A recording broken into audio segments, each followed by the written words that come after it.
Mr. Arkin, you mentioned in your testimony that GAO found that states are not reporting complete information about TANF expenditures, and most states lacked transparent reporting on subgrantees. For example, in your testimony, you said 7 out of 31 states did not provide or had incomplete narrative explanations of non-assistance spending for FY 2022.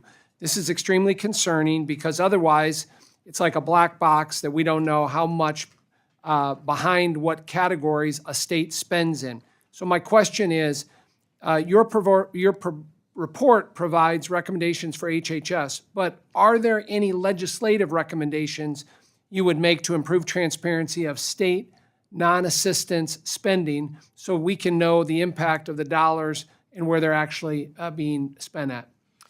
Thank you for the question, Mr. Chairman. Short answer, yes, we do. And the issue is most of the reporting requirements in the law apply to assistance spending and actually prohibit HHS from collecting information on non-assistance spending because it's not a specific statutory authority provided in the law. So we think information that allows HHS to ask states to discuss what are they planning to do in the non-assistance area and to whom are they going to provide the funds. You mentioned the subrecipient issue. That's something that would help not just with oversight of spending, but also potentially help HHS provide an estimate of improper payments. It's really key information for them to be able to do that. Thank you for that, Mr. Arkin. I'll next turn to Ms. Laren. Our subcommittee has spent a significant amount of time looking at federal child welfare spending. Last year, Ranking Member Davis and I worked to pass a bill to reauthorize the Title IV-B Child Welfare Program. One of the things we focused on was having in place the right data and performance reporting so we can see the quality of services and impact on families. According to GAO's recent report, TANF now constitutes approximately 1/4 of total federal child welfare spending, eclipsing state funding through the Title IV-B program. To you, Ms. Laren, do you have data about the specific demographics of the children in foster care funded by TANF as we do in the Title IV-B program? You know, states are collecting data on the demographics of all the children they serve in their child welfare programs. So at the state level, that data does exist. But going back to one of the main findings of our report, data on non-assistance TANF funding, there are no federal reporting requirements. So even if that information is available at the state level, it's not being reported either to the state TANF agency or to HHS.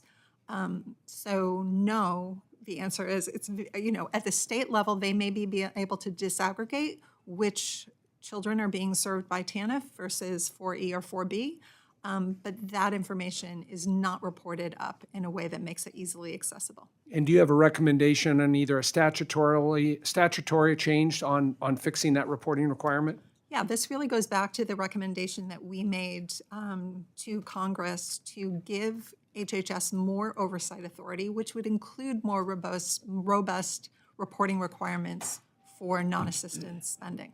Thank you for that. Mr. Dalkin, I'll turn to you. In your testimony, you said GAO found nearly 1/3 of TANF audit findings were characterized as material weaknesses, the most severe category of findings that was made. As you know, one of the long-standing recommendations made by GAO is to measure and report improper payments in the TANF program.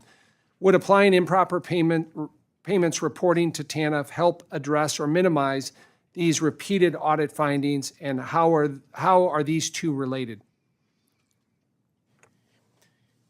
Thank you for your question. I believe it would be a little of each because a material weakness could have a financial implication or it could be related to controls.